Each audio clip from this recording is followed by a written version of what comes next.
sa isang marangyang pagdiriwang ng pagtatapos sa Ang Corona Hotel sa Maynila, sa ilalim ng mga kumikinang na ilaw at masigabong tugtugin, si Sofia, isang maganda at puno ng pangarap na dalaga, ay masayang nakikipagtagay kasama ang kanyang mga kaibigan. Lingid sa kanyang kaalaman, si Katrina, ang kaibigang kanyang lubos na pinagkakatiwalaan, ay may maitim na balak na isinasagawa. May peking ngiti sa labi, palihim na naghulog si Katrina ng kakaibang gamot sa kopeta ni Sofia. Pagkatapos ay nagkunwari siyang nais batiin ang tagumpay ng kaibigan, at hinimok si Sofia na ubusin ang alak. Ang kopitang may lamang alak na pula ay kumikislap sa ilalim ng ilaw, sinasalamin ang maningning ngunit mahirap basahing ngiti ni Katrina. Ang mga salita ng pagbati ay kasing tamis ng pulot sa pandinig ni Sofia, at siya, sa kanyang walang muwang na paniniwala sa pagkakaibigan, ay ininom ito ng walang bahid ng pagdududa. Ang bahagyang pait na naiwan sa kanyang lalamunan ay mabilis na napalitan ng kakaibang pakiramdam.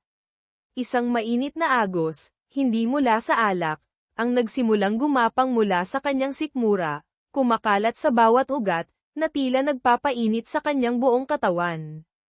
Ang mundo sa paligid niya ay nagsimulang umikot.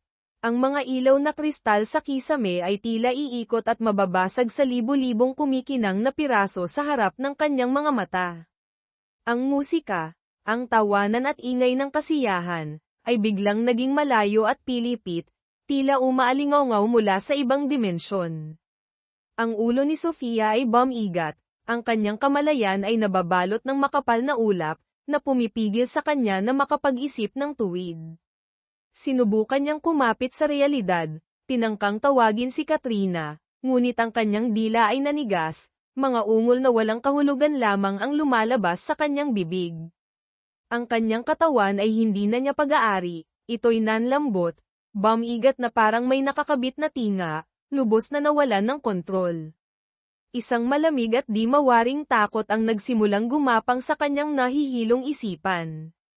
Naramdaman niya ang braso ni Katrina na umaalalay sa kanya, ngunit ang pamilyar na hawak ngayon ay may kakaibang dating, may halong pagkalkula. Hinayla siya, sumusuray na parang isang manikang walang buhay, tinahak ang nagkakagulong mga tao, patungo sa malamig na elevator. Ang ilaw sa loob ng elevator ay andap-andap, may sinasabi si Katrina, ngunit ang mga tainga ni Sofia ay nabibingi, tanging ang malakas na kabog ng kanyang dibdib na tila sisabog ang kanyang naririnig. Bumukas ang pinto ng elevator sa ibang palapag, mas tahimik at walang katao-tao. Ay nalalayan siya patungo sa isang tagong sulok, kung saan mahinang liwanag lamang ang nagmumula sa dulo ng pasilyo. Sa gitna ng nanlalabong paningin, nakita niya si Katrina nakaharap ang isang matangkad at tahimik na lalaki. Mayroong iniabot isang makapal na sobra, pagkatapos ay walang awang itinulak siya ng malamig na kamay ni Katrina patungo sa lalaki. Para siyang isang bagay na ipinasa lamang. Isang alon ng lagim at pagkasuklam ang umakyat sa dibdib ni Sofia, ngunit hindi siya makagalaw, hindi makahingi ng tulong. Ang malaki at estrangherong kamay ng lalaki ay dumapo sa kanyang baywang, isang haplos na nagpang-inig sa kanya sa kabila ng kanyang pagkahilo. Walang imik ang lalaki, tahimik lamang siyang hinayla patungo sa isang bahagyang nakabukas na pinto ng kwartong gawa sa madilim na kahoy. Nilamon siya ng nagdidilim na kadiliman. Ang sikat ng araw sa umaga ay hindi na banayad kundi matapang at walang awa, tumatagos sa siwang ng kurtina, direktang tumatama sa nakapikit na mga mata ni Sofia, na pumilit sa kanyang magising. Unang dumating ang sakit ng ulo na parang pinupukpok ng maso, sinundan ng pananakit at pagkahapon ng buong katawan, na tila dumaan siya sa isang matinding pakikipagbuno. Ang hangin sa loob ng silid ay mabigat at may kakaibang, maalinsangang amoy, hindi ang pamilyar niyang pabango. Isang lumalaking pagkabalisa ang gumapang sa kanyang dibdib. Hirap niyang iminulat ang mga mata. Estrangherong kisame, estrangherong silid. At pagkatapos, tila huminto ang tibok ng kanyang puso nang maramdaman niya ang bigat at ang banayad na paghinga ng ibang tao na katabi niya mismo sa kama. Nanigas siya, hindi magawang lumingon, ngunit ang matinding takot ay sumasakal na sa kanyang lalamunan. Dahan-dahan, matigas na parang isang makina, inikot niya ang kanyang ulo. Isang mukha ng lalaking hindi niya kilala ang bumungad sa kanya, mahimbing na natutulog. Ang mga alaala ng nagdaang gabi ay pira-pirasong kahihiyan lamang. Malabo ang kopeta ng alak, ang pakiramdam ng init, ang pagkawala ng kontrol, ang dilim. Ngunit ang kirot at hapdi sa pagitan ng kanyang mga hita ay napakatotoo. At pagkatapos, ang kanyang mga mata ay natigilan, ang kanyang balintataw ay umuurong sa sukdulan nang mapatingin siya sa puting kumot. Doon, isang bakas ng matingkad na pulang dugo, nakakasilaw, natuyo na ang hindi maikakailang tanda ng kanyang nawalang puri, ang tahimik na ebidensya na ang pinakamasahol. Nabangungot ng kanyang buhay ay talagang nangyari. Isang sigaw na walang tunog ang naipit sa kanyang dibdib. Ang mundo sa harap ni Sofia ay tuluyang gumuho. Ang pagkasuklem, ang pisikal na sakit na humalo sa matinding kahihiyan at sukdulang takot ay nagpatulo sa kanyang mga luha, mainit at mapait. Napabalikwas siya na parang isang spring, hindi inalintana ang sakit na halos magpaluhod sa kanya. Natataranta, dali-dali niyang pinulot ang kanyang mga damit, mga piraso ng tela na ngayon ay tila ebidensya ng kanyang pagkalapastangan na nagkalat sa sahig, nanginginig na isinuot muli. Hindi niya magawang tingnan ang lalaki, hindi magawang tingnan muli ang bakas ng dugo. Ang gusto lang niya ay makaalis dito, makaalis sa malaimpyernong silid na ito kaagad. Humahangos siyang tumakbo sa pinto, nanginginig na kamay ang pumihit sa seradura, at pagkatapos ay tumakbo ng walang lingon likod sa pasilyo, tila tinatakasan ang sarili. Ang malupit na katotohanang biglang bumagsak sa kanya, ang lalaking iyon, si Miguel, ay nagising ilang sandali pagkatapos. Wala na ang dalaga, tanging ang bakanteng silid at ang bakas ng dugo ang naiwan, sapat na para maintindihan niya ang nangyari at na iyon ang unang pagkakataon ng babae. Isang hindi maipaliwanag na damdamin ang bumalat sa kanya. Bumaba si Miguel sa front desk, tinangkang itanong ang pangalan at contact information ng babaeng kasama niya sa silid kagabi, ngunit magalang na tumanggi ang receptionist. Binanggit ang patakaran ng Corona Hotel sa pagiging kumpidensyal ng impormasyon ng mga bisita. Walang nagawa, tatalikod na sana si Miguel para umalis nang hindi inaasahang makasalubong niya si Katrina na papalabas mula sa elevator. Hinarang niya ito, ang mga matay matalim na nagtatanong, ibinenta mo ba sa akin ang kaibigan mong birhen pa? Hindi siya ang tipo ng babaeng sinabi mo. Nabigla si Katrina ngunit mabilis na nakabawi ng kahinahunan, itinatanggi ang lahat ng kinalaman, at nagmamadaling umalis. Bumalik si Sofia sa kanilang bahay sa Barangay Poblasyon, Makati na wasak ang kalooban. Pilit siyang ngumiti upang batiin ang kanyang ina, si Aling Isabel, pagkatapos ay agad na tumakbo papasok sa banyo, at mahigpit na isinara ang pinto. Binuksan niya ng todo ang gripo. Hinayaang bumuhos ang malamig na tubig sa kanyang katawan. Nagpakawala siya ng iyak habang kinukuskus ng husto ang kanyang balat, na tila nais niyang alisin ang dumi at kahihiyang damaykit sa kanya. Ang kanyang mga luha ay humalo sa agos ng tubig, walang tigil sa pagpatak.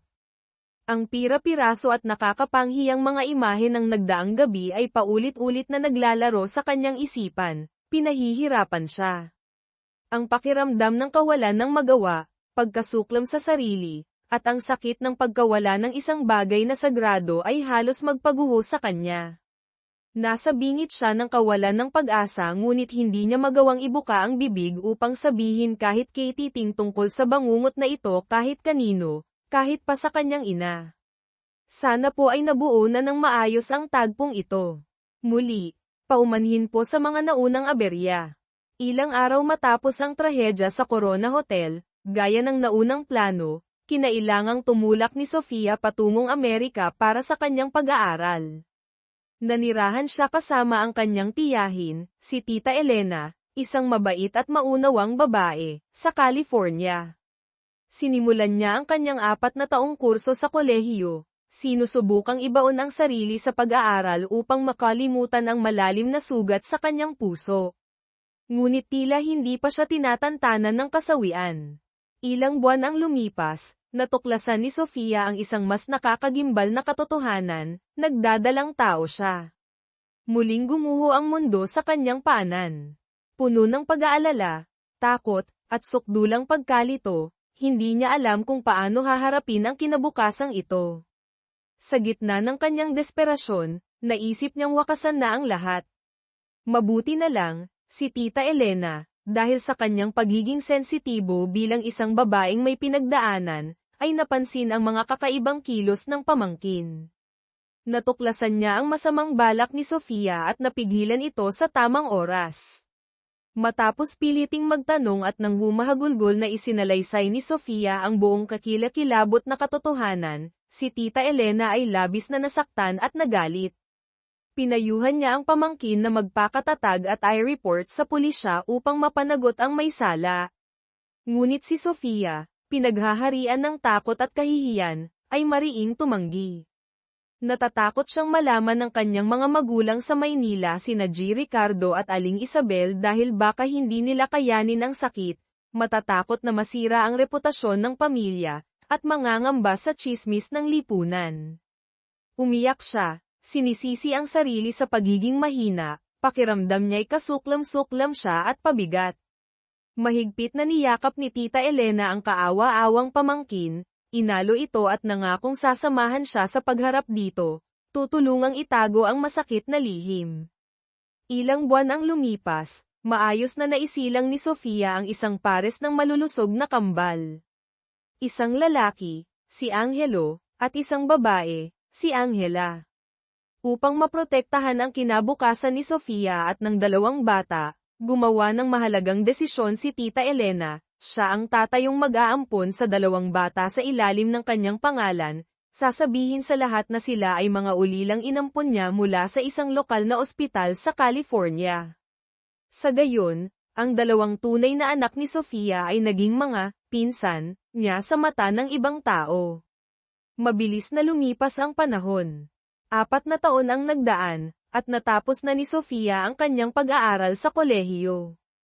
Ang kanyang kambal na anak, sina Angelo at Angela, ay 3 taong gulang na ngayon, lumalaki sa pagmamahal ng kanilang ina, nakilala nilang ate, at ng kanilang lola tiyahin, Tita Elena, walang kamalay-malay sa lihim ng kanilang pinagmulan. Habang sinusubukang buuin muli ni Sofia ang kanyang buhay sa Amerika, sa Maynila naman, ang kumpanya ng kanilang pamilya, isang malaking korporasyon, ay nahaharap sa pagsubok. Ang kanyang ama, si G. Ricardo, ay nasa ilalim ng matinding pressure mula sa mga stockholder. Hindi sila kontento sa takbo ng negosyo at hayagang nagbantang patatalsikin siya sa pwesto bilang chairman. Dahil sa balitang ito, inatake muli sa puso si G. Ricardo at kinailangang ma-hospital sa Makati Medical Center. Ang matalik na kaibigan ni Sofia, si Maria, ay labis na nag-alala sa sitwasyon ng pamilya ng kaibigan. Nagpasya siyang lumipad patungong Amerika upang ibalita ito at kumbinsihin si Sofia na bumalik. Pagdating ni Maria, natagpuan niya si Sofia na matiyag ang nagkukwento ng mga fairy tales kina Angelo at Angela. Hindi maiwasang magtaka ni Maria sa pagkakaroon ng dalawang bata. Dahil hindi na maitago pa, sa wakas ay humahagulgol na isinalaysay ni Sofia kay Maria ang buong lihim at sakit na kinimkim niya sa loob ng 4 na taon. Napatulala si Maria, naaawa sa pinagdaanan ng kaibigan. Ngayon niya naintindihan kung bakit halos pinutol ni Sofia ang lahat ng ugnayan sa pamilya sa mga nagdaang taon. Mahigpit na niyakap ni Maria ang kaibigan, nangakong iingatan ang lihim at palaging susuportahan siya. Nang marinig ang balita tungkol sa pagkakasakit ng ama at ang panganib sa kumpanya, naramdaman ni Sofia na hindi na siya maaaring magtago pa. Oras na para bumalik siya, harapin ang nakaraan, at gampanan ang responsibilidad sa pamilya. Si Tita Elena, bagamat nag-aalala, ay natuwa rin na sa wakas ay nagkaroon na ng sapat na lakas ng loob ang pamangkin na lumabas mula sa kadiliman. Pagbalik sa Maynila, sa tulong ng amang si G. Ricardo, na medyo maayos na ang kalagayan, mabilis na umupo si Sofia sa isang mahalagang posisyon sa kumpanya ng pamilya. Sa isang tensyonadong board meeting, mapaglaro ang tadhana. Nang lumingon ang isang potensyal na business partner, halos tumigil ang puso ni Sofia. Iyon si Miguel, ang lalaki mula sa kakilakilabot na gabing iyon sa Corona Hotel. Ang masakit at kaiyahiyang alaala ay bumalik na parang baha, nagdulot sa kanya ng pagkahilo at takot. Kinailangan niyang gumawa ng dahilan para makatakas patungo sa banyo, sinusubukang pakalmayan ang kanyang paghinga at ang nagwawalang tibok ng puso. Ang sugat sa puso na akala niya ay nagsisimula ng maghilom ay muling nabutas at dumuyugo. Hinanap niya si Maria, ang kaisa-isang kaibigan na nakakaalam ng kanyang lihim, upang ibuhos ang kanyang nararamdaman. Bakit siya pa? Bakit napakalupit ng tadhana? Hagulgol ni Sofia. Hindi niya alam ang gagawin, pakiramdam niya'y gusto niyang tumakas mula sa lalaking iyon, ayaw na niya itong makita pa. Niyakap siya ni Maria, marahang pinayuhan, kung hindi mo mapipiling umiwas, ang tanging paraan ay harapin ito ng buong tapang, Sofia.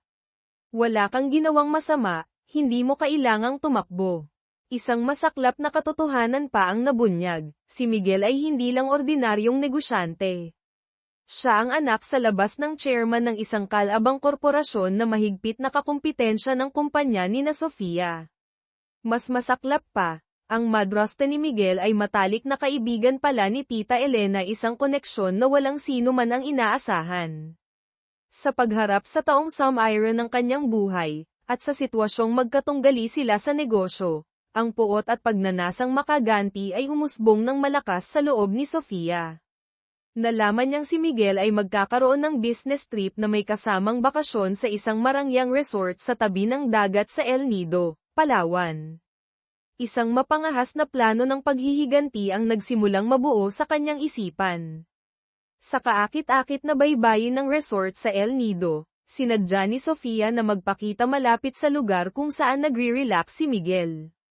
Nagkunwari siyang nabasag ang isang kopeta ng red wine, pagkatapos ay palihim na dinampot ang isang matalas na piraso nito. Inihulog niya ito sa pinong puting buhangin, at dahan-dahan, sinadyang tapakan ito, na pangiwi at umaray sa sakit. Ang perpektong palabas ay nakuha ang atensyon ni Miguel, tulad ng kanyang inaasahan. Nagmamadaling lumapit si Miguel. Hindi niya agad nakilala ang babae mula noon dahil sa pagbabago nito paglipas ng 4 na taon at sa pagkakaiba ng sitwasyon ng kanilang pagkikita, ngunit naakit siya sa ganda at tila kahinaan nito. Nang masuri niyang mabuti, lalo na ang mga matang may malalim na lungkot, natigilan si Miguel nang mapagtantong ito pala ang babaeng hindi niya sinasadyang nasaktan at walang pagod niyang hinanap sa loob ng 4 na taon. Lingid sa kanyang kaalaman, nahuhulog na siya sa isang patibong na inihanda para sa kanya. Labis na natigilan si Miguel ngunit pinilit niyang kumalma. Maingat niyang ainalalayan si Sofia na umupo, masusing hinugasan at ginamo ang sugat sa paa nito. Ang kanyang mga kilos ay hindi inaasahang banayad. Masikaso pa siyang nag-alok na isuot muli ang tsinelas nito at inanyayahan siyang maghapunan bilang paghingi ng paumanhin at paraan ng pagpapakilala. Si Sofia, kahit nagyayelo ang kalooban, ay nagpakita ng pag-aalinlangan sa labas, ngunit sa huli ay tumango rin. Ang kanyang plano ng paghihiganti ay nagsisimula pa lamang. Nang gabing iyon, masusing naghanda si Sofia. Nag-ayos siya ng bongga, pinili ang isang itim na best-idang bukas ang likod na nagpapatingkad sa kanyang kaakit-akit na hubog. Dumating siya sa tagpuan, ipinakilala ang sarili bilang Isabel, isang perpektong huwad na pangalan upang itago ang kanyang tunay na pagkatao at mawala ang pag-iingat ni Miguel. Nagkunwari siyang mahinhin, sinabing siya rin ay may mabuting impresyon sa kanya at pumayag na bigyan siya ng pagkakataong magkakilala sila. Sa romantikong hapunan sa ilalim ng liwanag ng kandila at sa saliw ng mga hampas ng alon, ikinwento ni Miguel kay Isabel kung paano siya pinahirapan ng konsensya at hinanap ito sa loob ng 4 na taon. Nagkunwaring naantig si Sofia, ngunit ang kanyang isip ay lubos na nakatuon sa layunin. Matalino niyang inilihis ang usapan patungo sa trabaho, Nagkunwaring interesado sa mahalagang proyekto na pinamumunuan ni Miguel, isang proyektong mahigpit ding pinag-aagawan ng kanyang kumpanya. Si Miguel, na nooy lasing na sa pag-ibig at sa pakiramdam na muling natagpuan ang minamahal, ay tuluyang nawala ng karaniwang pag-iingat ng isang matalinong negosyante. Tuloy-tuloy siyang nagsalita tungkol sa proyekto, at sa kalagitnaan ng kanyang sigasig, hindi sinasadyang naibunyag ang mahalagang presyo ng bid na balak isumite ng kanyang kumpanya. Tahimik na nagdiwang si Sofia sa kanyang kalooban dahil naabot niya ang isang mahalagang layunin. Pagkatapos ng hapunan, naglakad sila sa dalampasigan. Sa ilalim ng mahiwagang liwanag ng buwan, hindi napigilan ni Miguel ang sarili, mahigpit na niyakap si Sofia. Ipinahayag ang matinding pangungulila at pag-asa na hindi na siya muling aalis pa. Sa isang saglit, bahagyang nakaramdam ng kilig ang puso ni Sofia sa pagiging masidhi at sa tapat na mga mata ng lalaking ito. Ngunit mabilis niyang pinakalma ang sarili, ipinaalala ang sakit na idinulot nito. Marahan siyang ngumiti, mahusay na kumawala sa yakap nito at nagpaalam. Pagbalik sa silid ng hotel, tumingin siya sa salamin, binabalaan ang sarili, huwag kang lamambat, Sofia. Siya ang sumire ng buhay mo. Ngayon, ikaw naman ang sisira sa karera niya. Kinabukasan, nagkaroon muli sila ng masayang pamamasyal sa dagat, kumikilos na parang tunay na magkasintahan. Ngunit hindi nakalimutan ni Sofia ang kanyang pangunahing misyon. Gumawa siya ng paraan upang mak-on-tap at agad na ipinadala ang lihim na impormasyon tungkol sa bid kay Leo, ang kanyang pinagkakatiwalaang assistant sa kumpanya sa Maynila. Kinaumagahan, sabik na pumunta si Miguel sa silid ni Isabel, ngunit natanggap ang balita mula sa reception na nag-check out na ito at umalis ng maaga. Natulala siya, isang pakiramdam ng kawalan at kahungkagan ang bumalat sa kanya. Nagsimula siyang makaramdam na mayroong mali, na marahil ay muli siyang nalinlang. Mula sa isang tagong sulok sa dalampasigan, tahimik na pinagmamasdan ni Sofia si Miguel na nakikipaglaro sa dalawang ibang bata sa resort sa isang mapait na kakatuwang pangyayari. Ang mga ito pala ay sina Angelo at Angela, ang sarili niyang mga anak na hindi niya namamalayan. Maaaring dinala sila ni Tita Elena para magbakasyon nang hindi ipinaalam kay Sofia. Nang makita ang dalawang bata, kahit hindi pa nagkikita noon, na tila masaya at malapit kay Miguel, isang komplikadong damdamin ang umusbong sa puso ni Sofia. Ang hindi nakikitang ugnayan ng dugo ay tunay na mahiwaga ngunit masakit din. Ikinwento niya ang hindi kapani-paniwalang pagkakataong ito kay Maria sa telepono, pareho silang napabuntong hininga na napakaliit nga ng mundo at mapaglaro ang tadhana. Akala mo'y tapos na ang palabas sa Palawan, ngunit itinulak muli sila ng tadhana na magkita ng mas maaga kaysa inaasahan.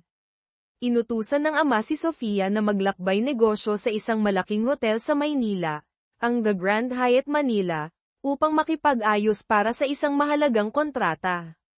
Nagkataon namang doon din nakatira si Miguel, sinusubukang hanapin ang kapayapaan matapos ang pagkabigla sa pag-iwan ni Isabel. Isinama ni Sofia ang dalawang anak at si Leo sa biyaheng ito, balak pagsabayin ang trabaho at ang paglilibang ng mga bata.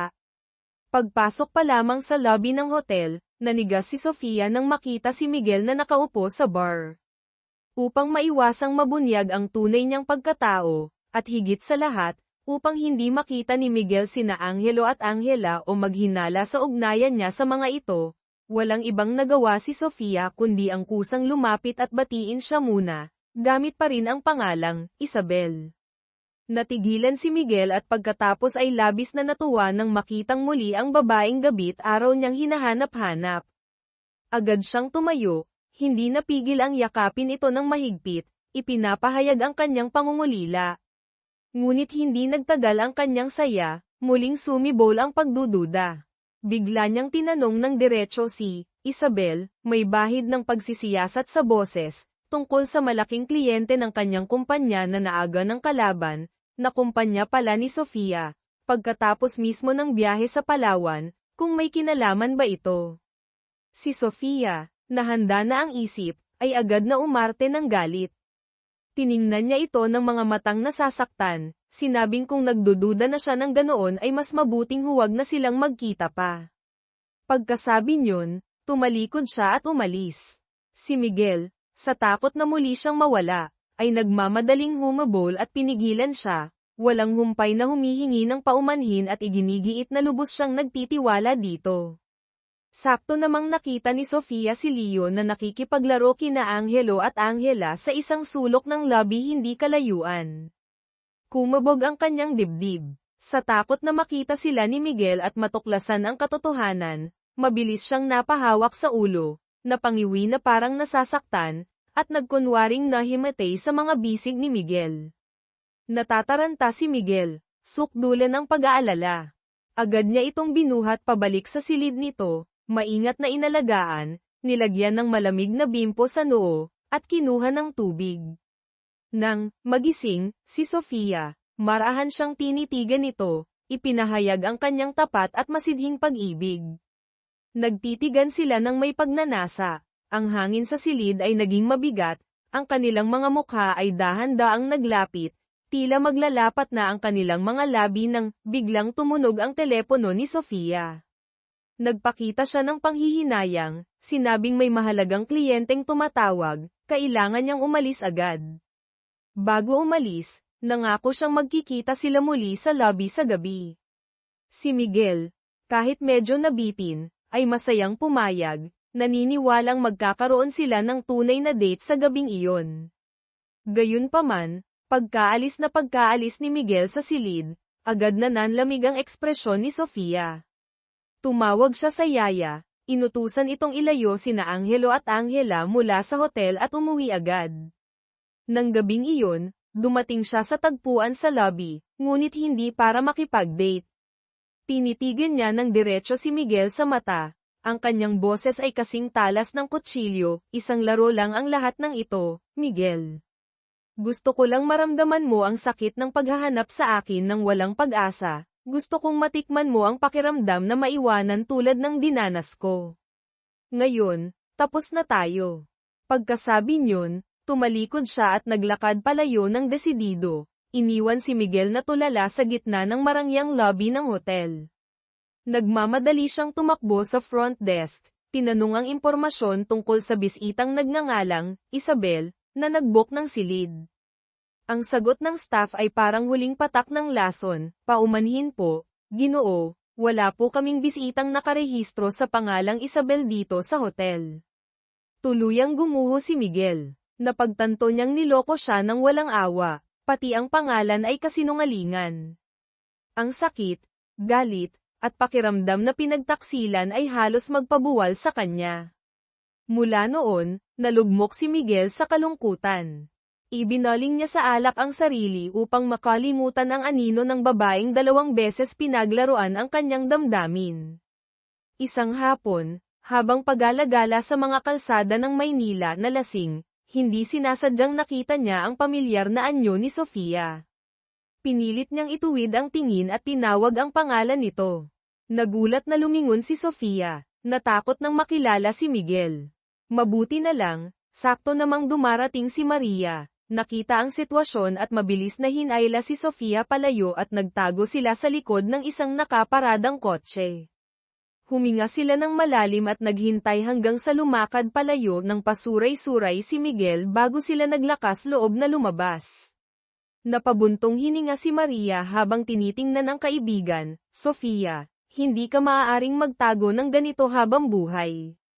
Oras na para ilantad mo ang tunay mong pagkatao. Masyado ka nang matagal nagkunwari at nagtiis.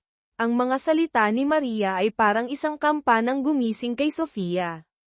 Dahil sa payo ng kaibigan, at dahil napagtanto rin niya ang lalong nagiging kritikal na sitwasyon ng kumpanya, nagpa siya si Sofia na oras na para lumantad ng formal. Hindi nagtagal, nagpatawag si G. Ricardo ng isang malaking press conference. Opisyal na ipinakilala si Sofia bilang nag-iisang tagapagmana at siyang hahawak ng mahalagang tungkulin sa pamamahala ng korporasyon. Ang paglitaw ni Sofia, maganda, matalino, at puno ng kumpiyansa, ay gumulantang sa mundo ng media at negosyo sa Maynila. Sa isang malaking charity event na dinaluhan ng maraming kilalang personalidad, muling nag-cross ang landas nina Sofia at Miguel. Sa pagkakataong ito, lumitaw sila bilang mga tagapagmana ng dalawang magkaribal na korporasyon. Hindi pinalampas ng mga reporter ang gintong pagkakataon, pinagkaguluhan sila at hiniling na kumuha ng larawan nilang magkasama. Sa harap ng maraming kamera, natural na kumilos si Miguel, ipinalibot ang braso sa baywang ni Sofia, inilapit ito sa kanya na may makahulugang tingin. Si Sofia, kahit naiilang, ngunit dahil sa pagpapanatili ng dignidad sa publiko, ay napilitang ngumiti ng pilit. Sakto namang lumitaw din si Katrina, kasama ang isang matanda at mayamang lalaki. Sinasadya niyang kumuha ng atensyon, sinusubukang agawin ang interes ng media patungo sa kanya. Nang makita si Katrina, lalong tumibay ang hinala sa puso ni Miguel tungkol sa sabuatan 4 na taon na ang nakalilipas. Nang magdahilan si Sofia na pupunta sa banyo, naghihintay na pala si Miguel sa labas ng pinto. Hinailan niya ito sa isang tagong sulok, isinandal sa pader, ang mga matay naglalaman ng pinaghalong galit at pagnanasa. Hindi niya napigilan ang sarili, yumuko at hinalikan ito ng mariin. Nagpupumiglas na itinulak siya ni Sofia, itinaas ang kamay para sana sampalin ngunit mabilis na nahawakan ni Miguel ang kanyang pulso. Ipagpapatuloy natin ang larong ito, Isabel, o Sofia ka man, nagngingit-ngit na sabi ni Miguel, sa kamuling yumuko para halikan ito, bumubulong ng mga mapang-asar na salita, huwag ka nang magkunwari. Gusto mo rin ako, hindi ba? Hindi na makatiis pa. Ginamit ni Sofia ang buong lakas, sinipa ng malakas ang pagitan ng mga hita ni Miguel dahilan para mapadaing ito sa sakit at mapaluhod. Malamig niya itong tiningnan saka tumalikod at umalis. Sinundan ng tingin ni Miguel ang mayabang at tila matinik na anyo ni Sofia, isang komplikadong pakiramdam ang umusbong sa kanyang puso, galit dahil pinaglaruan, ngunit kasabay nito'y naaakit sa lakas at misteryo ng babaeng ito. Hindi madaling sumuko si Miguel.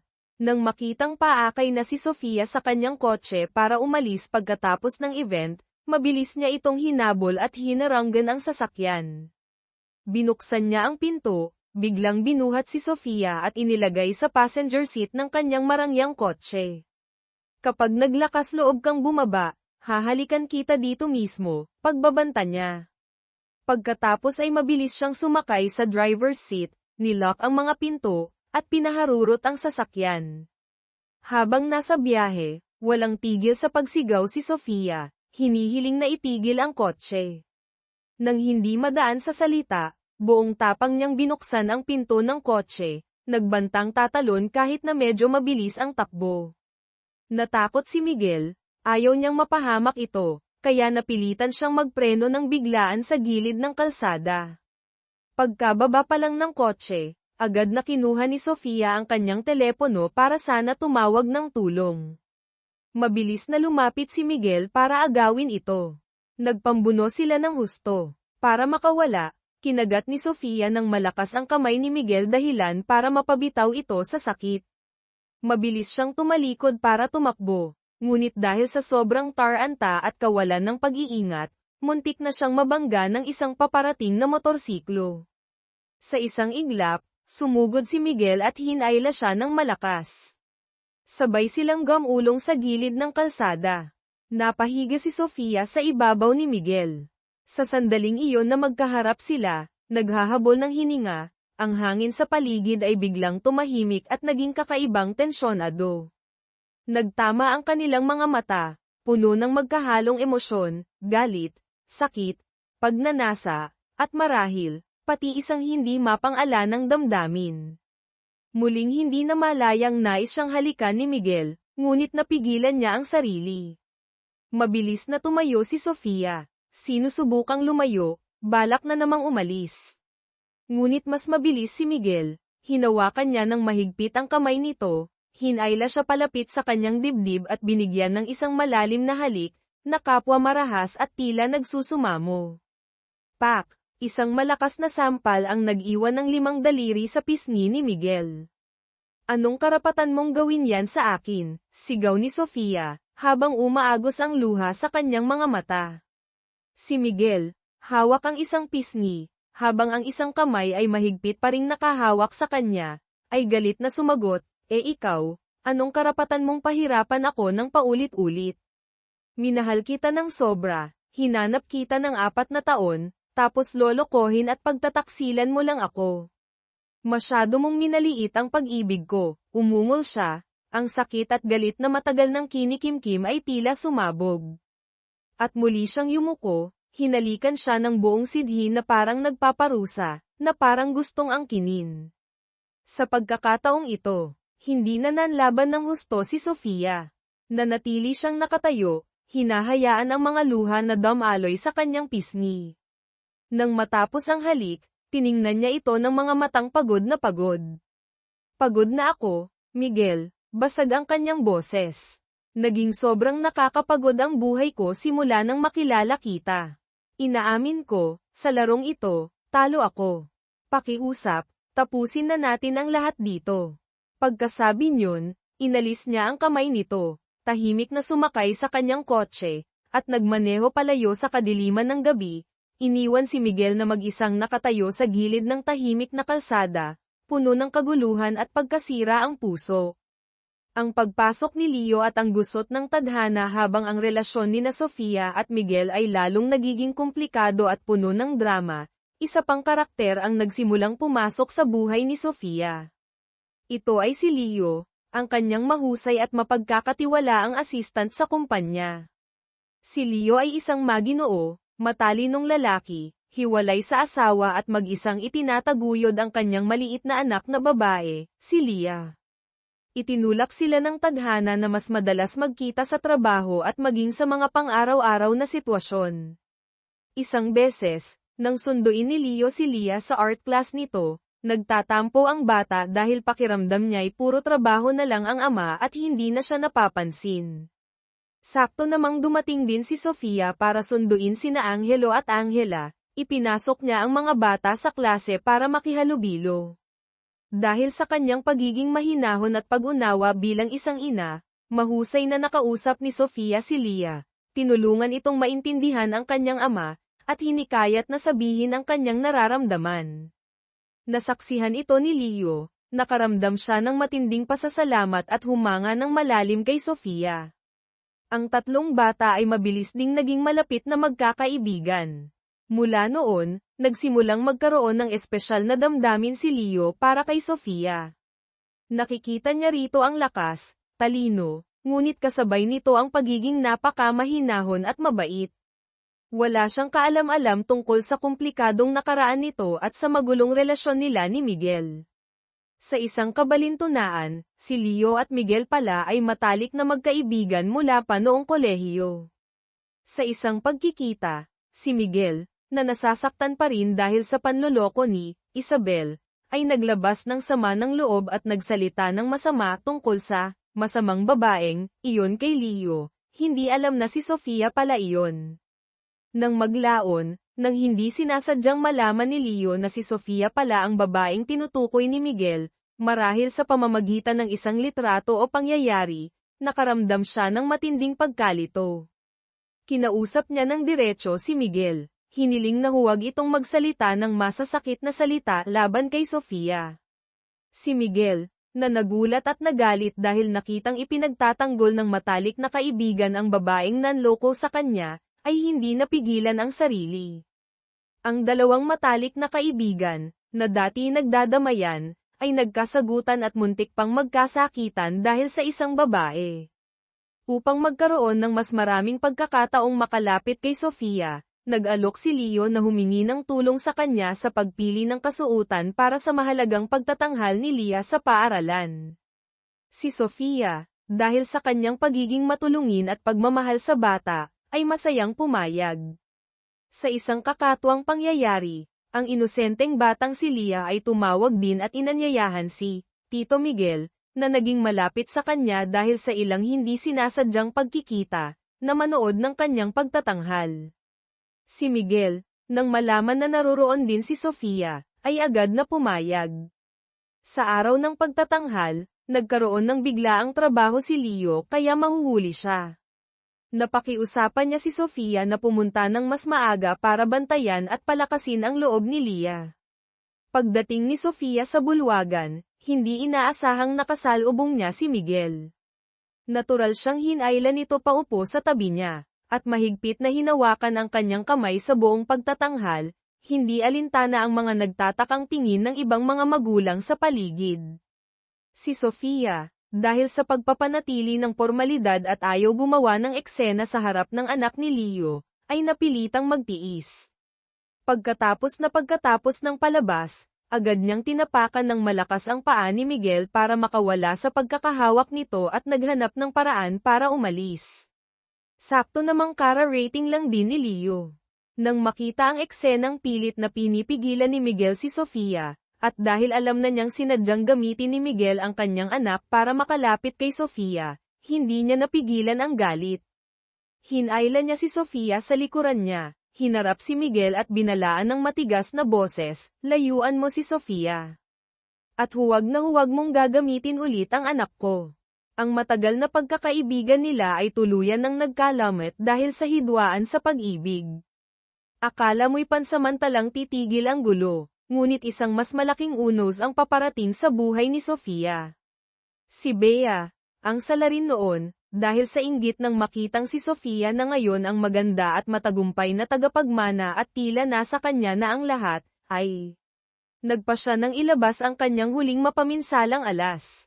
Nagpakalat siya sa internet ng isang malabo at pinutol-putol na video, nagpapahiwatig tungkol sa kaiyahiyang unang gabi ni Sofia, na may kasamang mga patotsyada at masasamang salita. Kumalat ang balita na parang apoy sa social media at mga tabloid. Nadungisan ang imahe ni Sofia, at naapektuhan ng husto ang reputasyon niya at ng kanyang pamilya. Sa pagharap sa kakilakilabot na iskandalong ito, tuluyang gumuho si Sofia. Pakiramdam niya ay hinuberin siya sa harap ng buong mundo, ang sakit at kahihiyan noon ay muling hinalukay ng walang awa. Si Miguel, nang makita ang video at ang mga balitang nakapalibot, ay labis ding nabigla. Bagamat nagalit dahil muli siyang nadawit sa gulo, ang mas ikinababahala niya ay baka isipin ni Sofia na siya ang nasa likod nito para makaganti. Walang pag-aalinlangan, agad siyang pumunta sa kumpanya para hanapin si Sofia at magpaliwanag. Ngunit huli na siya ng isang hakbang. Pagkakita pa lang kay Miguel, si Sofia, na nasa sukdulan na ng galit at sakit, ay hindi na napigilan ang sarili. Sumugod siya, walang imik, at binigyan ito ng isang napakalakas na sampal. "Bakit mo ginawa to sa akin? Hayop ka talaga. Hanggang saan mo pa ba gustong sirain ako?" Humagulgol siya. Lahat ng paliwanag ni Miguel ay naging walang saysay sa harap ng matinding sakit na nararamdaman niya. Sunod-sunod na dumating ang masasamang balita. Si G. Ricardo, nang malaman ang tungkol sa iskandalo ng anak at ang pressure mula sa publiko, ay muling inatake ng malubha sa puso at kinailangang isugod sa ospital sa kritikal na kondisyon. Sa Makati Medical Center, nakatayo si Sofia sa tabi ng kama ng ama, puno ng pagsisisi at kahihiyan. Humahagulgol siyang humingi ng tawad kay Aling Isabel, sinisisi ang sarili sa pagbigo sa mga magulang, sa pagpapahamak sa ama. Mahigpit siyang niyakap ni Aling Isabel, nanginginig ang boses ngunit matatag, "Naniniwala ako sa'yo, anak. Siguradong may gumawa nito para sirain ka. Hindi ganyan ang anak ko." Ang pagmamahal at tiwala ng ina ang tanging nagbigay lakas kay Sofia para hindi tuluyang bumagsak. Ipinagbili ni Sofia kay Leo, na gumaganap pa rin bilang kanyang tapat na assistant, na itago ng mahigpit ang impormasyon tungkol sa pagkakapasok ni G. Ricardo sa ospital upang maiwasan ang pagdudulot ng mas maraming pagkabahala sa kumpanya at mga stockholder. Ngunit si Leo, na may sariling mga binabalak, ay sinadyang ipinahayag ang impormasyong ito sa labas. Ang resulta ay lalong gamulo ang sitwasyon ng kumpanya, bumagsak ang presyo ng mga stock, at patuloy na ginigipit ng mga stockholder na bawiin ang kanilang mga puhunan o palitan ang mga namumuno. Sinamantala ang magulong sitwasyon, muling lumapit si Leo kay Sofia, muling inilalabas ang kanyang solusyon, Ang tanging paraan para maisalba ang kumpanya at reputasyon ng pamilya sa ngayon ay ang pakasal ka sa akin. Sa ganitong paraan lamang mapapatahimik ang publiko at mapapanatag ang mga stockholder. Tiningnan ni Sofia ng diretso si Leo sa mga mata. Ang kanyang boses ay kasing lamig ng yelo, huwag kang managinip ng gising. Hindi nakuha ni Leo ang kanyang gusto kay Sofia, kaya bumaling siya para impluwensyahan si G. Ricardo. Pumunta siya sa ospital para bisitahin ito, at mahusay na nagdagdag ng gatong sa apoy, sinusuri ang mahirap na sitwasyon ng kumpanya, sinisisi ang iskandalo ni Sofia, na nagdulot kay G. Ricardo ng mas maraming pag-aalala at kawalan ng pag-asa. Sa huli, iminungkahi ni Leo ang plano ng pagpapakasal bilang tanging paraan palabas. Si G. Ricardo, na nasa gitna ng kanyang sakit at takot na bumagsak ang kanyang buong buhay, ay nakumbinsi sa mga salita ni Leo. Tinawag niya si Sofia sa tabi ng kanyang kama. Sa kanyang mahinang ngunit determinadong boses, inutusan niya ang kanyang anak na pakasalan si Leo. Ito ang pinakamahusay na paraan upang iligtas ang sitwasyon, upang protektahan ang karangalan ng pamilya at ang kumpanyang ito, sabi niya. Nang nagpakita si Sofia ng pagtutol, ginamit niya ang kanyang huling alas, ginagamit ang kanyang sariling buhay para pilitin siya, ito ang utos ng iyong ama. Kung ayaw mong makita akong mamatay dahil sa sama ng loob at galit, sundin mo ako sa pagkakataong ito. Sa pagharap sa desperadong pamimilit ng kanyang ama na may malubhang sakit, pakiramdam ni Sofia ay pinipiga ang kanyang puso. Wala na siyang ibang pagpipilian. Hindi pa natatapos ang paghihirap na ito, isa pang kasawian ang dumating. Isang hapon, habang nagmamaneho si Sofia pauwi pagkatapos ng mahabang araw sa kumpanya at sa ospital, nakatanggap siya ng isang kakaibang tawag. Itinigil niya ang sasakyan sa gilid ng isang tahimik na kalsada para sagutin ito. Habang sinusubukang tawagan muli ang hindi nasagot na numero, hindi sinasadya niyang napindot ang numero ni Miguel sa kanyang phonebook. Tamang-tama namang, isang hindi kilalang lalaki ang lumapit at kumatok sa salamin ng kanyang sasakyan, sinasabing flat ang gulong nito at sinabihan siyang bumaba para suriin. Bagamat medyo nagdududa, ngunit dahil abala sa kanyang isip ang tungkol sa telepono, nawalan ng pag-iingat si Sofia at binuksan ang pinto ng kotse. Agad-agad, ang lalaking iyon at isa pang lalaki na sumulpot mula sa kung saan ay sapilitang hinayla siya palabas ng sasakyan. Sumigaw si Sofia ng tulong sa gitna ng kanyang pagkatakot, ngunit isang malakas na suntok sa kanyang tiyan ang nagdulot sa kanya ng matinding sakit at nawalan siya ng malay. Mabilis siyang ipinasok ng mga ito sa isa pang sasakyang naghihintay at pinaharurot ang kotse. Binalikan pa ng isa sa kanila ang sasakyan ni Sofia. Nakita ang telepono na nagpapakita ng pagtawag kay Miguel, at itinapon ito sa labas ng bintana. Sa kabilang dulo, narinig ni Miguel ang nakapanghihilakbot na sigaw ni Sofia at pagkatapos ay ang mga pagbubuno, dialogo ng mga kidnappers tungkol sa pagdadala sa kanya sa isang abandonadong resort sa bundok. Nakaramdam ng masama, agad na tinunto ni Miguel ang lokasyon ng tawag at pinaharurot ang kanyang sasakyan patungo doon. Ang kanyang puso'y dumadagundong na parang tambol. Nagmamaneho na parang baliw si Miguel, sa wakas ay nakarating sa liblib na bulubundukin ayon sa lokasyon. Narinig niya ang mahinang hiyaw ni Sofia na umaalingaw mula sa isang lumang mansyon na inabandona na malalim sa gubat. Walang isang segundong pag-aalinlangan, sinagasaan niya ang gate at sumugod sa loob. Ginamit niya ang kanyang buong lakas. Pinabagsak ang dalawang bantay sa pamamagitan ng sorpresang atake at marahas na suntok. Tumakbo siya papunta kay Sofia, na mahigpit na nakatali sa isang silya, at dali-daling kinaligan ito. Umalis na tayo. Hinayla niya ang kamay nito palabas. Ngunit isa sa mga kidnappers na pinabagsak niya kanina ay nagising, gumapang at hinawakan ang paa ni Sofia kaya siya napahiga. Bumalik si Miguel. Pinakawalan ang isang malakas na sipa sa mukha nito. Ngunit sa sandaling hindi nakatingin si Miguel, kumuha ng isang matalim na kutsilyo ang lalaking ito mula sa kanyang katawan, at sinaksak si Miguel ng malalim sa kanyang tiyan. Nasasaktan si Miguel ngunit pinilit pa rin, pinakawalan ang isang huling suntok na nagpawalang malay sa kidnapper sa lugar. Natataranta na tiningnan ni Sofia ang dumudugong sugat ni Miguel. Inalalayan niya ito, na unti-unti nang nanghihina, palabas ng abandonadong bahay, sinusubukang isakay siya sa kanyang sasakyan, na ginamit ni Sofia para pumunta sa lugar na iyon kanina, at nagmamaneho upang humingi ng tulong.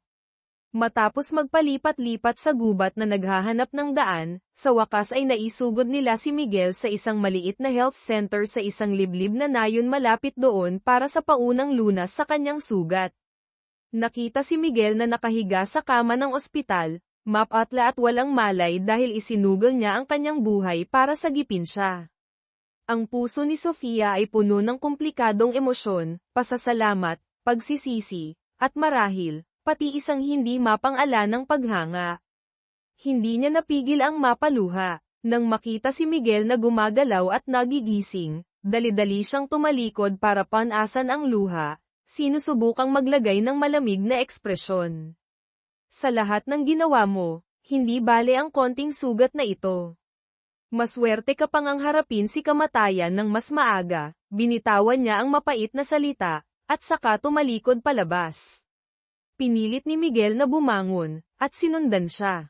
Tamang-tama namang nakita nilang pareho ang paparating na sasakyan ng mga kidnappers na nanghuli sa kanya kanina. Sakay, bilis, sigaw ni Miguel. Mabilis silang sumakay sa sasakyan ni Sofia at pinaharurot ito palayo. Nakita sila ng mga kidnappers at agad na hinabol. Isang nakakikilabot na habulan ang naganap sa liko-liko at mapanganib na daan sa kabundukan. Sa utos ni Miguel, patuloy na iniikot ni Sofia ang manibela, lumiliko sa kaliwa, lumiliko sa kanan, sinusubukang takasan ang mga humahabol. Sa huli, nakapasok sila sa isang makapal na kagubatan at huminto, pinatay ang makina, pinatay ang ilaw, at tahimik na nagtago. Nang makita ang papalayo na ilaw ng sasakyan ng mga kidnappers, nakahinga silang pareho ng maluwag. Lumingon si Sofia para tignan si Miguel, ang kanyang sugat ay nagsimula na namang dumyugo dahil sa matinding paggalaw. Balak niya itong dalhin pabalik sa health center o maghanap ng mas malaking ospital, ngunit natuklasan nila ang isang mahirap na problema, naubusan na ng gasolina ang sasakyan. Naipit sila sa gitna ng gubat, hindi na makalakad pa. Nang gabing iyon, napilitan silang matulog sa sasakyan, sa gitna ng masikip na espasyo at tahimik na nakakakilabot. Kinaumagahan sa pusod ng kagubatan ng Palawan, nagising sina Isabel at Joaquin matapos ang di inaasahang gabi sa ilalim ng mga bituin at nagbabantang kalikasan. Wala nang ibang pagpipilian, nagpasya silang maglakad, umaasang matagpuan ang daan palabas o makahingi ng saklolo. Sa kabutihang palad, matapos ang ilang oras na pagbagtas sa mad-ulosh at masukal na mga landas, natano nila ang isang maliit na bahay na kahoy na tila nakatago sa gitna ng matatayog na puno ng nara. Ang nagmamay-ari ay si Lola Nena, isang matandang babae na may maamong mga mata at mainit na ngiti, na mag-isang naninirahan doon. Buong kabaitan niya silang pinatuloy, inalok ng mainit na kape barako at ilang pirasong pandesal. Ngunit, ang mapait na katotohanan ay agad ding sumampal sa kanila, ang lugar ay lubos na liblib. Walang signal ng cellphone, walang linya ng telepono, at ang tanging paraan para makaalis ay ang lumang truck ng yumaong asawa ni Lola Nena, na kasalukuyang hiniram ng isang kamag-anak patungong bayan ng Puerto Princesa para mamili at ilang araw pa bago makabalik. Walang magawa, napilitan sina Isabel at Joaquin na manatili sa poder ni Lola Nena. Ang mga araw ng sapilitang pagsasama sa gitna ng ilang, malayo sa ingay at hidwaan ng kanilang buhay sa Maynila, ay naging isang di inaasahang pagbabago sa kanilang gusot na relasyon.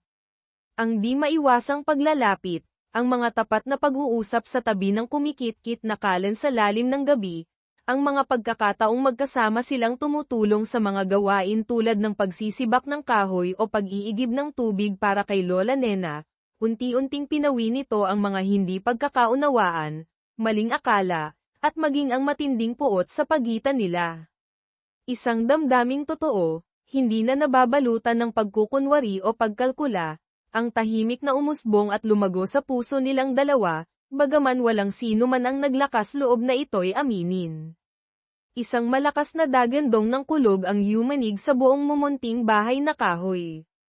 Bawat malamig na guhit ng kidlat ay tila pumupunit sa pasaykit na kalangitan, panandali ang nagbibigay liwanag sa malabalde na buhos ng ulan sa labas ng bintana. Isang nagngangalit na bagyo ang dumating.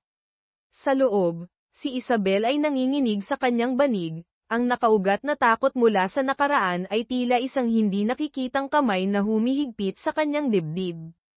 Sinasabi ng kanyang isip na magpakatatag, ngunit ang katawan niya'y nagtaksil, nanginginig sa bawat rag-asa ng kulog. Hindi na makayanan ang pag-iisa at ang takot na bumabalot sa kanya, isang likas na udyok na mas malakas pa sa katwiran ang nagtulak sa kanya patayo. Ang kanyang nanginginig na mga paang walang sapin ay nagtungo sa silid kung nasaan si Joaquin. Naroon siya, nakaupo malapit sa natatanging bintana na walang takip, ang matatag niyang likod ay nakaharap sa bagsik ng kalikasan. Ang mahinang liwanag mula sa gasera ay tumatama sa kanyang anggular na mukha, lumilikha ng mga aninong puno ng hiwaga. Narinig ang kanyang alang-inang mga hakbang, lumingon si Joaquin.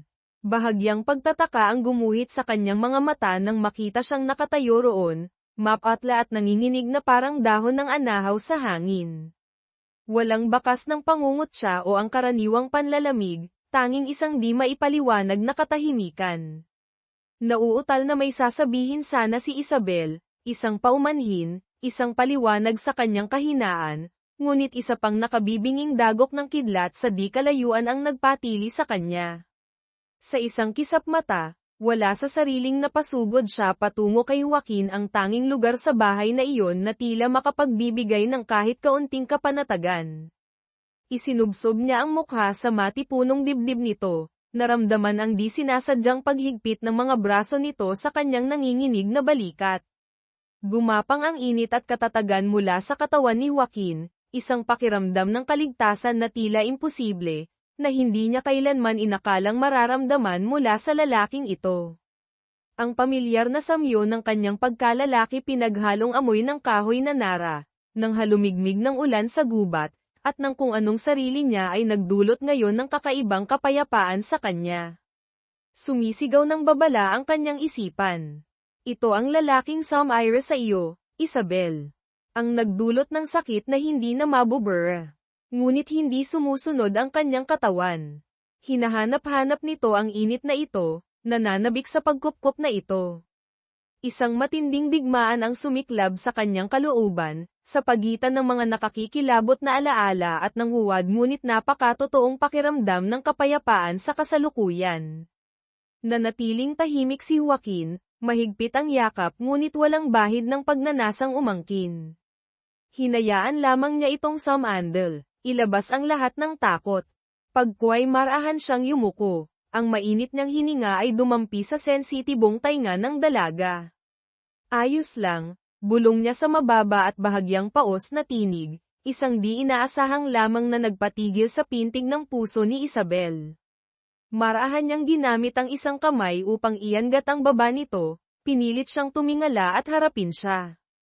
Sa ilalim ng andap-andap na ilaw ng gasera, ang kanyang mga matay malalim, wala na ang dating nanlalamig na tingin, sa halip ay puno ng di maipaliwanag na komplikasyon, may pagsisisi, may paghihinayang, at may isang nag-aalab na pagnanasa.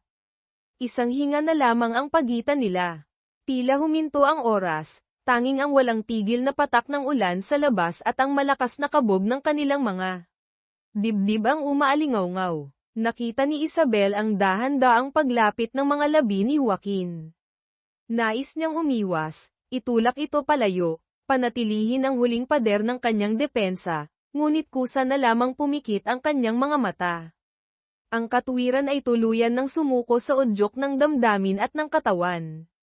Dumampi ang halik nito sa kanyang mga labi, unay magaan, nag-uusisa, tila nag-iingat na siya'y magulantang. Ngunit nang maramdaman nitong ang panginginig niya ay hindi na lamang dahil sa takot, kundi dahil sa ibang damdaming sumisibol sa kanya, ang halik nito ay lumalim, naging masidhi, nilalamon ang kanyang isip at hininga. Isang mahinang ungol ang kumawala sa lalamunan ni Isabel, isang tunog ng pagsuko, ng pagkalusaw.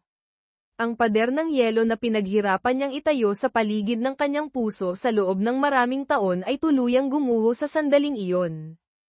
Ang kanyang mga kamay, sa halip na itulak ito, ay walang malay na humigpit ang kapit sa damit nito, tila naghahanap ng masasaligan sa gitna ng aipo-aipo ng damdamin na tumatangay sa kanilang dalawa. Ang ilaw mula sa gasera ay patuloy na nagbibigay liwanag. Itinapon ang anino ng dalawang katawang magkayakap sa dingding na kahoy, sinasaksihan ang isang gabing mapagpasya kung saan ang puot at pag-ibig ay nagsasanib sa isang sayaw na puno ng sidhi at komplikasyon, sa gitna ng malawak na kagubatan ng Palawan. Ngunit ang kaligayahan ay sadyang mailap at marupok. Kinaumagahan, pagmulat ni Isabel sa mainit na yakap ni Joaquin, ang munting kapayapaan at kaligayahang nagsisimula palang mamukadkad ay biglang naglaho ng mapagtantong wala na si Joaquin sa kanyang tabi. Nagpapanik siyang hinanap ito sa buong bahay na kahoy, tinatawag ang pangalan nito, ngunit walang sumasagot. Pagbalik sa silid, tila dinurog ang puso niya nang makita ang isang liham na maayos na nakapatong sa ilalim ng kanyang unan. Nanginginig ang mga kamay na binuksan ni Isabel ang liham. Ang sulat kamay ni Joaquin ay matatag ngunit puno ng pag-aalangan at pagsisisi. Isabel, patawad. Ang isang tulad ko ay hindi karapat-dapat na mapabilang sa buhay mo. Karapat-dapat kang lumigaya, karapat-dapat kang makasama ng isang lalaking tunay na mabuti. At nakikita kong nasa tabi mo na siya. Mabuting tao si bawat linya ay tila patalim na humihiwa sa puso ni Isabel. Muling bumuhos na parang ulan ang kanyang mga luha. Bakit? Bakit siya iniwan sa ganitong pagkakataon? Bakit siya itinutulak palayo patungo sa iba matapos ang lahat ng nangyari? Hindi niya maintindihan. Pinaplano na sana niyang pag-alis nila roon ay linawin ang lahat kay Joaquin tungkol sa kanilang kambal na anak, sa kanyang nararamdaman, sa isang kinabukasang ngayon lang niya pinangarap. Ngunit ngayon, lahat ay naglahong parang usok. Muli na naman siyang iniwan nito. Sa mismong sandali ng kanyang pagguho sa pighati, si Leo, na sa hindi malamang paraan ay nasundan sila, marahil sa tulong ng impormasyon mula sa pulisya o kay Lola Nena, ay sumulpot sa pintuan ng bahay na kahoy. Nang makita ang kahabag-habag na anyo ni Isabel, humahagulgol sa iyak, dali-daling tumakbo si Leo papalapit at niyakap ito upang aluin. Mula sa di kalayuan, nakatago sa likod ng isang malaking puno, tahimik na pinagmamasdan ni Joaquin ang tagpo. Ang kanyang mga matay puno ng di masukat na sakit at pagkalito. Alam niyang muli niyang nasaktan ng malalim si Isabel, ngunit naniniwala siyang ito ang pinakamabuti para sa kanya. Iniisip niyang ang paglayo, ang pagpapaubaya sa kanya kay Leo ang matalik niyang kaibigan na pinaniniwalaan niyang mas mabuti kaysa sa kanya ang paraan para makamit ni Isabel ang tunay na kaligayahan. Ngunit lingid sa kaalaman niya, madaling angkinin ang asawang mahal mo, ngunit ang muling suyuin ito matapos mong itulak palayo ay mas mahirap ng makailang ulit. Pagbalik mula sa gubat na may durog na puso at bagong lihim na pasan, ang unang ginawa ni Isabel ay ang puntahan si Bea kasama si Ana upang pagbayarin ito sa lahat ng kasalanang ginawa nito.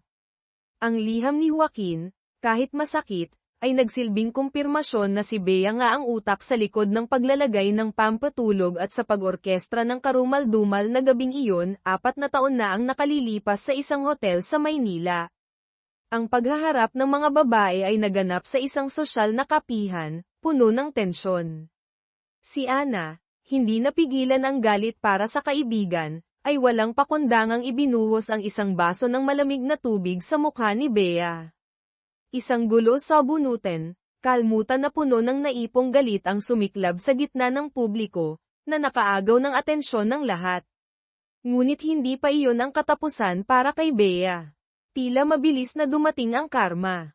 Pagkatapos ng insidenteng iyon, nagsimulang kumalat sa internet ang mga balita at larawan ng pakikiapid ni Bea sa isang mayamang negosyanteng may asawa na.